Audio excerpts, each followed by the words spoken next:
জৈতুন পৰ্বতখন কেতিয়া মাজেৰে দুফাল হৈ এফাল উত্তৰলৈ আৰু আনফাল দক্ষিণলৈ যাব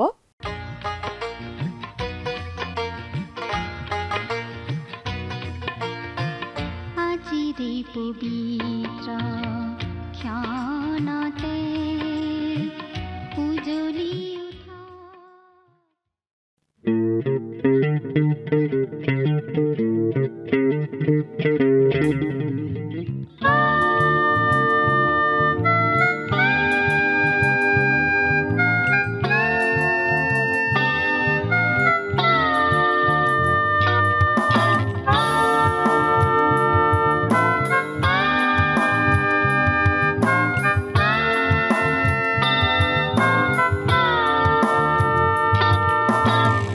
আজি আছো আমি কাইলৈ নাই জীৱনথিৰ শুনাহে মানুহ ভাই কি হ'ব মিছাতে পৰিচিকা চাই গধূলি দেখিবা প্ৰভাত পৰহি যায় আজি আছো আমি কাইলৈ নাই জীৱনথিৰ শুনাহে মানুহ ভাই কি হ'ব মিছাতে পৰিচিকা চাই গধূলি দেখিবা প্ৰভাত পৰহি যায় আজি আছো আমি কাইলৈ নাই জীৱনথিৰ শুনাহে মানুহ ভাই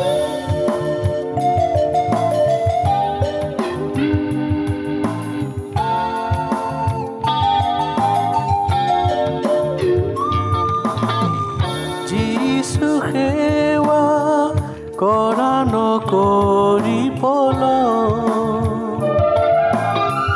যিছু ধৰ্মৰ আমাৰ মহান কৰ যিছু সেৱা কৰা নকৰি যিছু ধৰ্মৰ আমাৰ মহান কৰ সময় মিছাতে নকৰিবা ক্ষয় যিছুৰ সেৱাৰ এই সময় আজি আছো আমি কাইলৈ নাই জীৱনথিৰ শুনাহে মানুহ ভাই কি হ'ব মিছাতে পৰিচিকা চাই গধূলি দেখিবা প্ৰভাত পৰহি যায় আজি আছো আমি কাইলৈ নাই জীৱনথিৰ শুনাহে মানুহ ভাই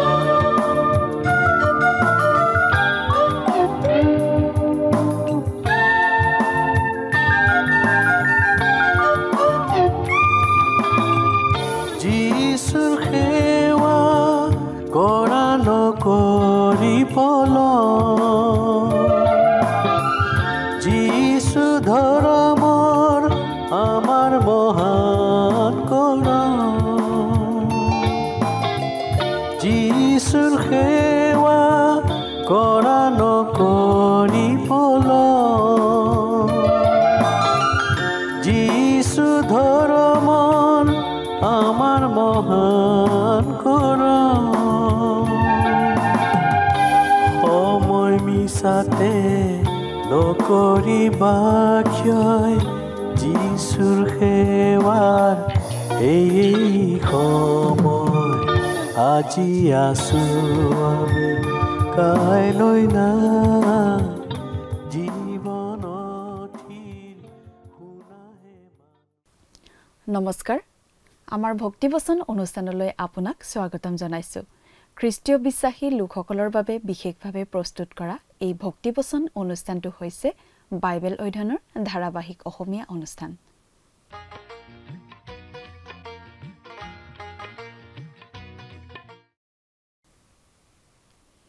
প্ৰিয় দৰ্শক আপুনি যদি আমাৰ আগৰ অনুষ্ঠানটো শুনিছিল তেনেহলে আপোনাৰ নিশ্চয় মনত আছে যে আমি এতিয়া বাইবেলৰ পুৰণি নিয়ম খণ্ডৰ জখৰীয়া ভাৱবাদীৰ পুস্তক নামৰ পুস্তকখনৰ অধ্যয়ন কৰি আছো। যোৱা অনুষ্ঠানত আমি এই জখৰীয়া ভাৱবাদীৰ পুস্তকখনৰ 13 নম্বৰ অধ্যায়ৰ 2 নম্বৰ পদৰ পৰা 9 নম্বৰ পদলৈকে পঢ়ি তাৰ ভিত্তিত আগবঢ়োৱা আলোচনা আমি শুনিবলৈ পালো। আজিৰ অনুষ্ঠানত আমি এই জখৰীয়া ভাৱবাদীৰ পুস্তকৰ 14 নম্বৰ অধ্যায়ৰ 1 পৰা 4 নম্বৰ পদলৈকে পঢ়ি তাৰ ভিত্তিত আগবঢ়োৱা আলোচনা শুনিবলৈ পাম। প্ৰভু যীশুৰ প্ৰথম আগমনত তেওঁৰ নিজৰ লোকে তেওঁক গ্ৰহণ নকৰিলে। তেওঁৰ দ্বিতীয় আগমনত তেওঁক যেতিয়া মানুহে সুধিব আপোনাৰ গাত এয়া কিহৰ দাগ বুলি, তেতিয়া তেওঁ ক'ব মই মোৰ বন্ধুৰ ঘৰলৈ গৈছিলো, তাতে আঘাত পালো আৰু এইবোৰ তাৰেই চিন। ভৱিষ্যতৰ মহাক্লেশৰ মাজেৰে ইছৰাইলৰ 3 ভাগৰ 2 ভাগ লোক উচ্ছন্ন হ'ব আৰু এভাগ লোক নিৰাপদে পাৰ হ'ব আৰু তেওঁলোকে প্ৰভু যীশুক নিজৰ প্ৰভু বুলি মसीह বুলি স্বীকাৰ কৰিব। তেওঁলোকে প্ৰভুৰ নামেৰে প্ৰাৰ্থনা কৰিব আৰু ঈশ্বৰে তেওঁলোকৰ প্ৰাৰ্থনাৰ উত্তৰ দিব। ঈশ্বৰে তেওঁলোকক নিজৰ প্ৰজা বুলি স্বীকাৰ কৰিব। তেওঁলোকে এটা নতুন গীত গাব ঈশ্বৰৰ উদ্দেশ্যে। আন কোনেও সেই গীত গাবলৈ সক্ষম নহ'ব। 14 নম্বৰ অধ্যায়টোৱে জখৰীয়া ভাৱবাদীৰ গোটেই কথাখিনিৰ মুখনি মাৰিছে। 9 পৰা 11 নম্বৰ অধ্যায়ত আমি পালো প্ৰভু যীশুৰ প্ৰথম আগমনৰ বিষয়ে কৰি থোৱা ভাৱবাণী। আনহাতে 12 পৰা 14 নম্বৰ অধ্যায়লৈ দ্বিতীয় ভাগটোত আমি পাওঁ যীশুখ্ৰীষ্টৰ দ্বিতীয় আগমনৰ সৈতে জড়িত ভাৱবাণীমূলক কথা। আৰু 14 নম্বৰ অধ্যায়টোত গোটেই কথাবোৰৰ মুখনি মৰা হৈছে। মন কৰিবলগীয়া কথাটো এই যে জখৰীয়াৰ পুস্তকত আমাক এটা অতি নিৰ্দিষ্ট কাৰ্যসূচী দিয়া হৈছে আৰু ইয়াৰ 3টা ডাঙৰ বিভাজন আছে। আমাক প্ৰথমে দিয়া হ'ল 10টা দৰ্শন, তাৰ পিছত এটা ঐতিহাসিক অন্তৰাল আৰু অৱশেষত ভাৱবাণীমূলক বুজা। সেই বিশেষ সময়ত ইছৰাইলৰ অৱস্থিতিৰ পৰাই কথাখিনি আৰম্ভ হয়। তাৰ পিছত আমি পাওঁ ভৱিষ্যতে যে ইছৰাইল জাতিটোৱে ঈশ্বৰৰ ওচৰলৈ ঘূৰিব আৰু ঈশ্বৰে তেওঁলোকক আত্মা ঢালি দিব সেই কথা। এই সকলোবোৰ মसीह উভতি অহাৰ বাবে দৃশ্যপট প্ৰস্তুত কৰে, কাৰণ সেই সময়ত তেওঁলোকে মহাক্লেশৰ সময়ছোৱাত প্ৰৱেশ কৰিব। প্ৰিয় দৰ্শক, কথাবোৰ অধিক বহলাই চাবলৈ আহকচোন এতিয়া আমি মূল আলোচনাটোৰ মাজলৈ আগবাঢ়ি যাওঁ। আমাৰ পৰম পবিত্ৰ প্ৰভু যীশুখ্ৰীষ্টৰ নামত নমস্কাৰ প্ৰিয় শ্ৰোতা। আপুনি বাৰু আমাৰ এই ভক্তিবচন অনুষ্ঠান নিয়মিতভাৱে শুনি আছেনে?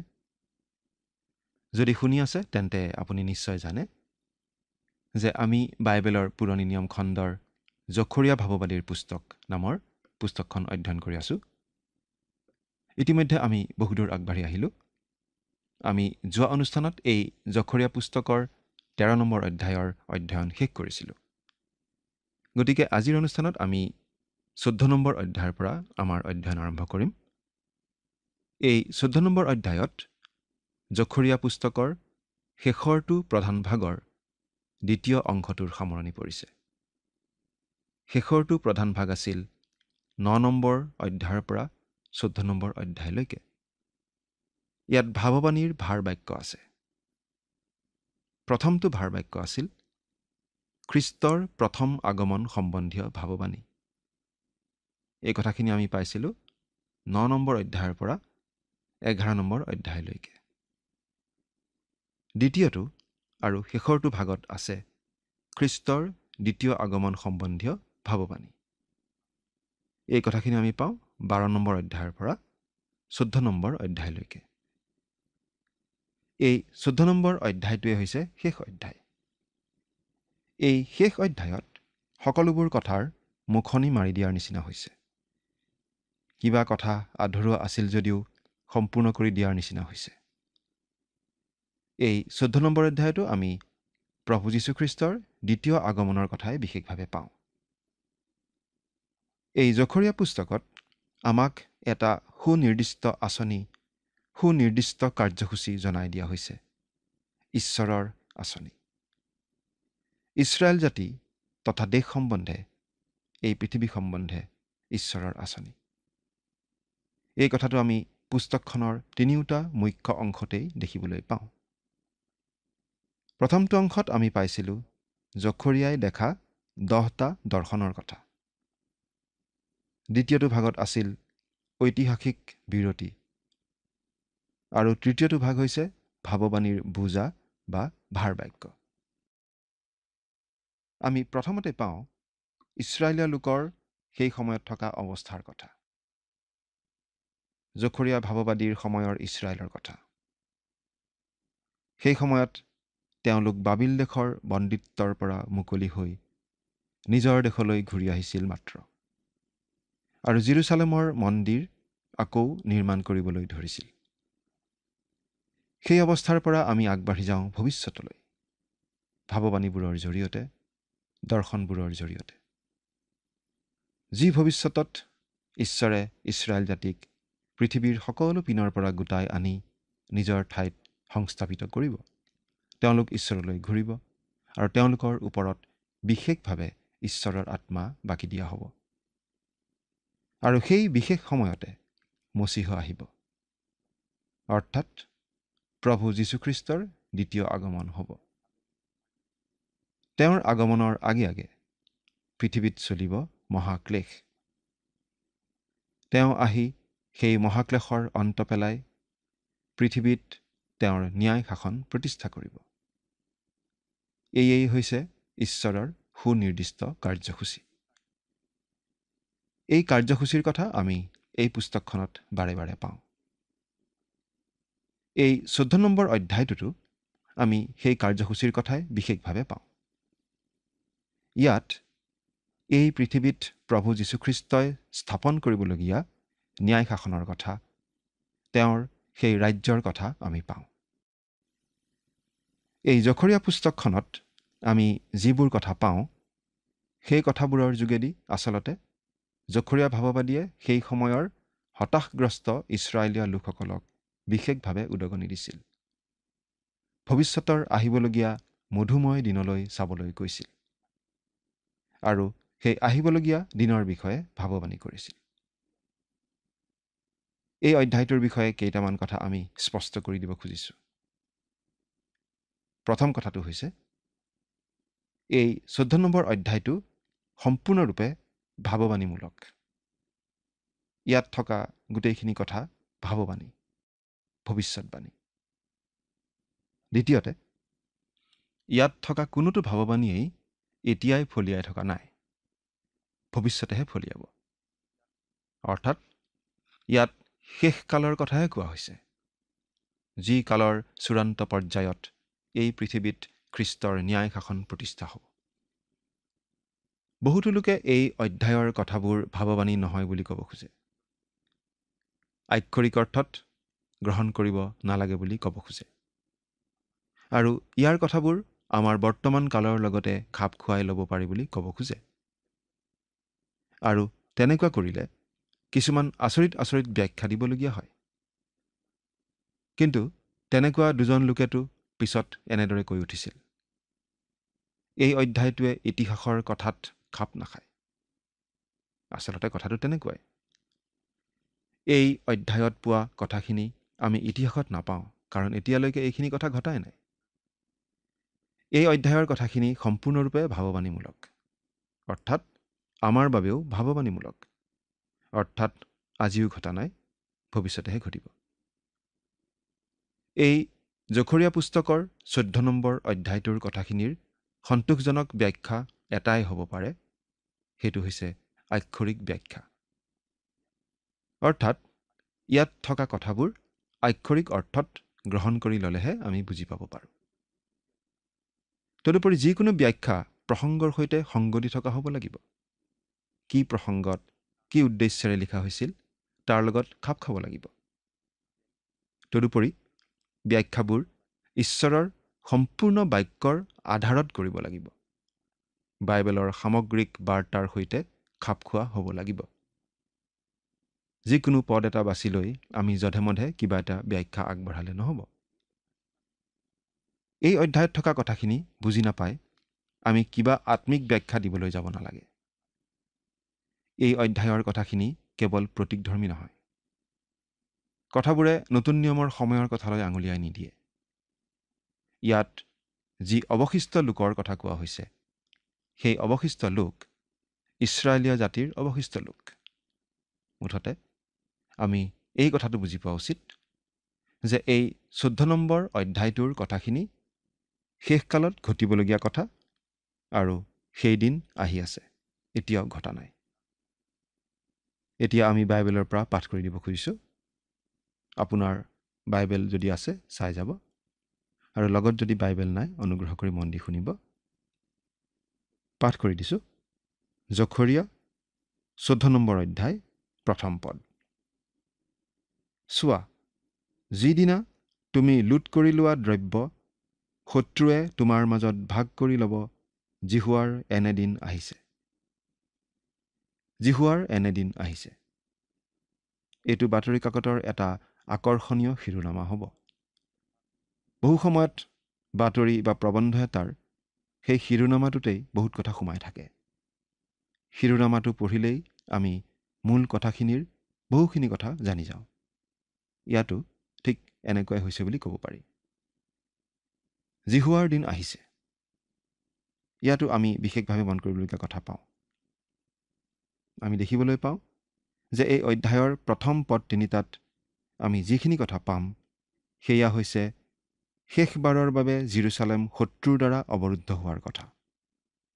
তাৰ পাছত 4 পৰা 7 নম্বৰ পদলৈ আমি পাম মচীহ সোঁশৰীৰে আৱিৰ্ভূত হোৱাৰ কথা। এই কথাখিনি আমি জখৰীয়া পুস্তকৰ আন ঠাইত ইতিমধ্যে পাই আহিছোঁ। কিন্তু এতিয়া আমি অলপ বেলেগ এটা দৃষ্টিকোণেৰে চাবলৈ পাম। উদাহৰণস্বৰূপে, মহাক্লেশৰ সময় আৰু জিৰচালেম শত্ৰুৰ দ্বাৰা আক্ৰান্ত হোৱা কথাখিনি আমি আগতে যেতিয়া পাইছিলোঁ, তেতিয়া দৰকাৰী কথাটো আছিল শেষৰ ফলাফলটো, তেওঁলোকলৈ যে উদ্ধাৰ আহিব সেই কথাটো। আৰু জখৰীয়াই মানুহবোৰক উৎসাহ দিবলৈ এই ভাৱবাণী কৰিছিল। কিন্তু আমি ইয়াত দেখিম সেই দিনত কি যে দুখ লগা অৱস্থা হ'ব সেই কথাটো। জোৱেল ভাৱবাদীয়ে এই দিনৰ কথা কওঁতেই অন্ধকাৰৰ কথা কৈছিল, পোহৰৰ কথা কোৱা নাছিল। প্ৰভুৰ দিনৰ আৰম্ভণি হ'ব অন্ধকাৰেৰে।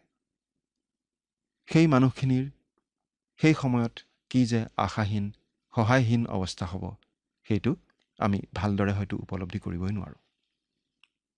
চোৱা, জিহুৱাৰ এনে দিন আহিছে। ইয়াত যিটো ইব্ৰী জতুৱা ঠাঁচ ব্যৱহাৰ কৰা হৈছে সেইটো হৈছে য়ম বা লেয়াহৱেহ। এইটোৱেই বাতৰিৰ শিৰোনামা হ'বলগীয়া বাক্য। ইয়াত সেই আহিবলগীয়া দিনৰ কথা কোৱা হৈছে, যিটো এতিয়াও ভৱিষ্যত হৈয়েই আছে। যেতিয়া পৃথিৱীৰ পৰা খ্ৰীষ্টীয় মণ্ডলীক উঠাই লৈ যোৱা হ'ব আৰু পৃথিৱীলৈ খ্ৰীষ্টাৰীয়ে মহাক্লেশ লৈ আনিব, তেতিয়া সেই দিন আহিব। অৱশ্যে পৃথিৱীৰ মানুহবোৰে খ্ৰীষ্টাৰীৰ কথা বিশ্বাস কৰি খ্ৰীষ্টাৰীয়েই শান্তি আনিব বুলি খ্ৰীষ্টাৰীকেই গ্ৰহণ কৰি ল'ব। আজিও আমাৰ মাজৰ বহুতো নেতা ওলায় আৰু জগতত শান্তি স্থাপন কৰিবলৈ প্ৰতিশ্ৰুতি দিয়ে, আৰু বহুতে নিষ্ঠাৰে সৈতে চেষ্টাও চলায়। কিন্তু কোনেও সেই শান্তি আনিব পৰা নাই। কেৱল প্ৰভু যীশুখ্ৰীষ্টইহে সেই কাম কৰিব পাৰে আৰু ভৱিষ্যতে কৰিব। যিদিনা তুমি লুট কৰি লোৱা দ্ৰব্য শত্ৰুৱে তোমাৰ মাজত ভাগ কৰি ল'ব, এনে দিন আহিছে। শত্ৰুৱে আকৌ জিৰচালেম আক্ৰমণ কৰিব, জিৰচালেম দখল কৰিব। কিন্তু সেয়া হ'ব শেষবাৰ। তাৰ পাছত আৰু কোনেও জিৰচালেমত হাত দিব নোৱাৰিব। 2 নম্বৰ পদটো পঢ়ি দিছোঁ। কিয়নো মই যুঁজৰ অৰ্থে জিৰচালেমৰ অহিতে আটাই জাতিক গোটাম। তাতে নগৰখন শত্ৰুৰ হাতত পৰিব, ঘৰবোৰ লুট কৰা হ'ব আৰু তিৰোতাবিলাকক বলাৎকাৰ কৰা হ'ব। নগৰখনৰ এভাগ লোক বন্দী অৱস্থালৈ ওলাই যাব, কিন্তু অৱশিষ্ট লোকবিলাকক নগৰৰ পৰা উচ্ছন্ন কৰা নহ'ব। এয়া হৈছে জিৰচালেম শেষবাৰৰ বাবে শত্ৰুৰ দ্বাৰা আক্ৰান্ত হোৱা ঘটনাটোৰ এটা ছবি। ইয়াত অতি ভয় লগা ছবি এখন আমাৰ আগত দাঙি ধৰা হৈছে। শত্ৰুবোৰে জিৰচালেম অধিকাৰ কৰিব, আৰু জখৰীয়াই কৈছে আটাই জাতি, অৰ্থাৎ সকলোবোৰ দেশৰ প্ৰতিনিধি থাকিব সেই শত্ৰুৰ দলটোত। আপুনি হয়তো ভাবিব পাৰে এইটোনো কেনেকৈ সম্ভৱ হ'ব পাৰে। আমি জানো আজি তেনেকুৱা এটা অনুষ্ঠান আমাৰ মাজত আছে, য'ত পৃথিৱীৰ সকলো দেশৰে প্ৰতিনিধি আছে। আৰু সেই অনুষ্ঠানে পৃথিৱীৰ সকলো দেশৰ প্ৰতিনিধিৰে গঠিত সৈন্যবাহিনী এটা পঠিওৱা কি ডাঙৰ কথা। সেইবাবেই ইয়াত সকলো জাতিৰ লোকে জেৰুচালেম আক্ৰমণ কৰিব বুলি কোৱা কথাটো গ্ৰহণ কৰিবলৈ নিশ্চয় অসুবিধা নহয়। পৃথিৱীৰ সকলো দেশৰ লোক এক হৈ ইছৰাইলৰ বিৰুদ্ধে আহিব, জেৰুচালেম আক্ৰমণ কৰিব আৰু জেৰুচালেম তেওঁলোকে অধিকাৰ কৰি ল'ব। জেৰুচালেমৰ অৱস্থা হ'ব অতি দুখ লগা। নগৰখন অধিকাৰ কৰা হ'ব, ঘৰ দুৱাৰ ভাঙি পেলোৱা হ'ব, সকলো লুট কৰা হ'ব, তিৰোতাবিলাকক বলাৎকাৰ কৰা হ'ব আৰু নগৰখনৰ আধাখিনি লোকেই বন্দী হৈ যাব লগা হ'ব। কিন্তু নগৰখনৰ বাকী মানুহখিনি ৰৈ যাব, অৰ্থাৎ কিছুমান লোক নিশ্চয় পলাই সাৰিব পাৰিব।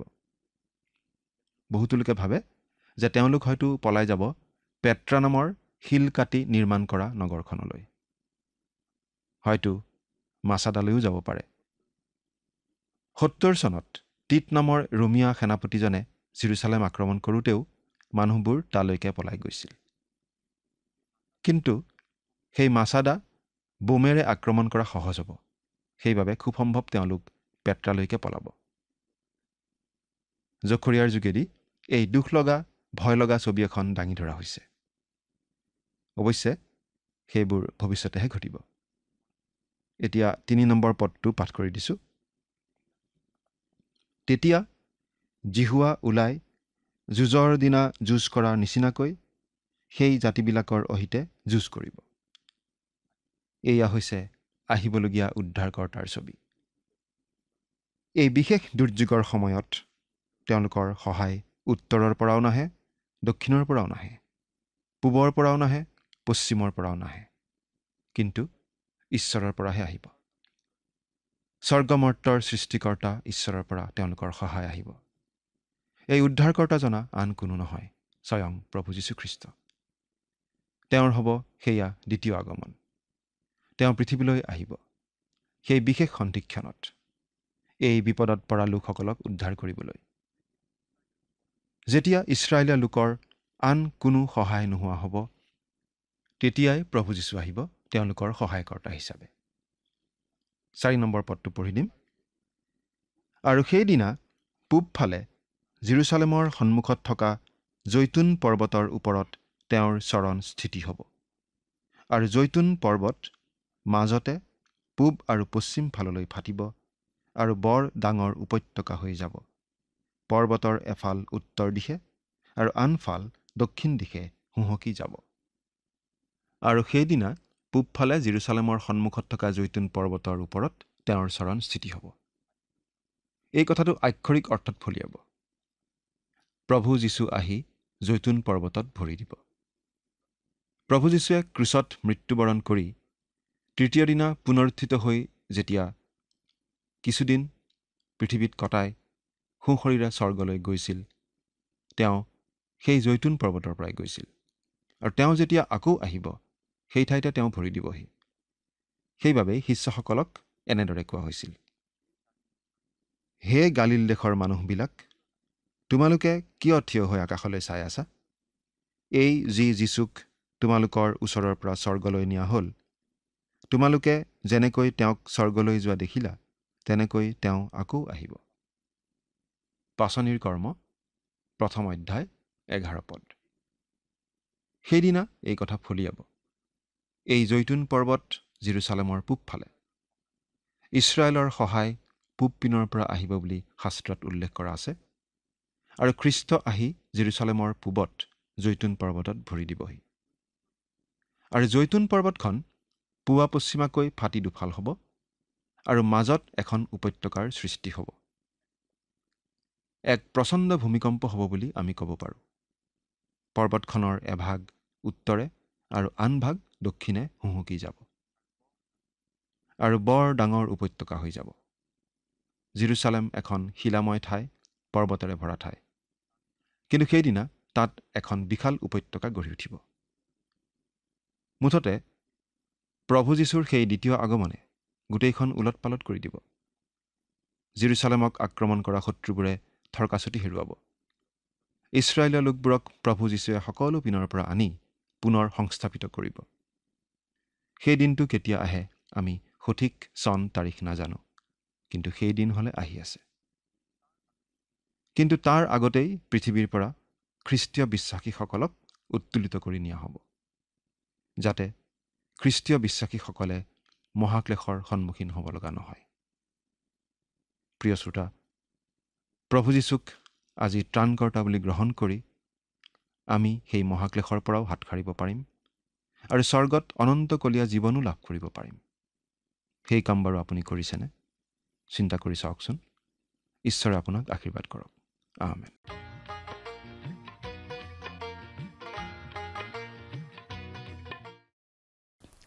জখৰিয়াৰ যোগেদি ভৱিষ্যতৰ অতি ভয়ানক দিনৰ কথা এই লোকসকলৰ আগত প্ৰকাশ পাইছে। ভৱিষ্যতৰ সেই ভয়াৱহ দিনত জাতিবোৰে আহি জেৰুচালেম অধিকাৰ কৰিব। ঘৰবোৰ লুণ্ঠন কৰা হ'ব, মহিলাসকলক অপমানিত কৰা হ'ব। কিন্তু তেতিয়া স্বয়ং ঈশ্বৰ যীশুৱাই সেই জাতিসমূহৰ বিৰুদ্ধে যুদ্ধ কৰিব। সেই সময়ত তেওঁলোকৰ সহায় উত্তৰ বা দক্ষিণ বা পূব বা পশ্চিমৰ পৰা নাহে, কিন্তু তেওঁলোকৰ সহায় আকাশ পৃথিৱীৰ সৃষ্টিকৰ্তা প্ৰভুৰ পৰাই আহিব। প্ৰভু যীশুৱে নিজেই এই লোকসকলক উদ্ধাৰ কৰিবলৈ পৃথিৱীলৈ আহিব। সেইদিনা তেওঁৰ ভৰি পূবে জেৰুচালেমৰ সন্মুখত থকা জৈতুন পৰ্বতত পৰিব আৰু পূব আৰু পশ্চিম দিশত জৈতুন পৰ্বত ফাটি যাব আৰু তাত এটা অতি ডাঙৰ উপত্যকা হ'ব আৰু পৰ্বতখনৰ আধা উত্তৰ দিশলৈ আৰু আধা দক্ষিণ দিশলৈ গুচি যাব। প্ৰিয় দৰ্শক, আজিলৈ আমাৰ অনুষ্ঠানটো ইমানতে সামৰণি মাৰিব বিচাৰিছোঁ। পৰৱৰ্তী অনুষ্ঠানত আপোনালোকক পুনৰ লগ পোৱাৰ আশা ৰাখিছোঁ। সামৰণি মৰাৰ আগতে আহক খন্তেক প্ৰাৰ্থনাত মূৰ দুৱাওঁ। স্বৰ্গত থকা অতি মৰমীয়াল দয়ালু পিতৃ ঈশ্বৰ, প্ৰভু তোমাক ধন্যবাদ জনাওঁ এই সময়ৰ বাবে। দয়ালু মৰমীয়াল পিতৃ ঈশ্বৰ, প্ৰাৰ্থনা কৰিছোঁ তোমাৰ চৰণত প্ৰতিজন দৰ্শকসকলৰ বাবে। প্ৰভু তুমি তেওঁলোকক আশীৰ্বাদ কৰিবা, তোমাৰ বাক্য বুজি পোৱাত তেওঁলোকক তুমি সহায় কৰিবা আৰু তেওঁলোকে যাতে সকলো সময়তে সঠিক যাতে সিদ্ধান্ত লৈ প্ৰভু তোমাৰ নামেৰে যাতে আগবাঢ়ি যাবলৈ পাৰিব, তেনে আশীৰ্বাদ প্ৰভু তুমি দান কৰিবা। আৰু তেওঁলোকৰ যিবিলাক অভাৱ অভিযোগবিলাক আছে, সমস্যাবিলাক আছে, সকলোবোৰ প্ৰভু তুমি দূৰ কৰিবা আৰু যাতে সকলো সময়তে তেওঁলোকে তোমাক ধন্যবাদ দি চলিব পাৰিব, তেনে আশীৰ্বাদ কৰিবা। এই সকলো যাচনা মহান ত্ৰাণকৰ্তা প্ৰভু যীশু খ্ৰীষ্টৰ নামত অৰ্পণ কৰিছোঁ। আমেন। প্ৰিয় দৰ্শক, যোৱা অনুষ্ঠানৰ প্ৰশ্নটোৰ শুদ্ধ উত্তৰটো হৈছে অপশ্যন চি, নুমাল ছালৰ। আজিৰ অনুষ্ঠানৰ ওপৰত আধাৰিত প্ৰশ্নটো হৈছে জখৰিয়া 14 নম্বৰ অধ্যায়টোত কি বাক্যৰ বিষয়ে কয়? অপশ্যন এ শুভবাৰ্তাৰ, অপশ্যন বি জীৱনীৰ, অপশ্যন চি ইতিহাসৰ, অপশ্যন ডি ভাৱবাণীৰ। প্ৰিয় দৰ্শক, আজিৰ প্ৰশ্নৰ সঠিক উত্তৰটো আজি সন্ধিয়া 6 বজাৰ আগেয়ে আপোনাৰ নাম আৰু সম্পূৰ্ণ ঠিকনাৰে সৈতে আমালৈ 7429840242 নম্বৰত SMS নাইবা হোৱাটছআপ যোগে প্ৰেৰণ কৰক। প্ৰিয় দৰ্শক, আপুনি যদি আমাৰ এই অনুষ্ঠানৰ যোগেদি আশীৰ্বাদপ্ৰাপ্ত হৈছে আৰু আমাৰ লগত কথা পাতিবলৈ বিচাৰিছে বা আপোনাক প্ৰাৰ্থনাৰ সহায় পৰামৰ্শ লাগে, তেন্তে আমালৈ 7429840242 এই নম্বৰত পোনপটীয়াকৈ ফোন কৰিব পাৰিব। ধন্যবাদ।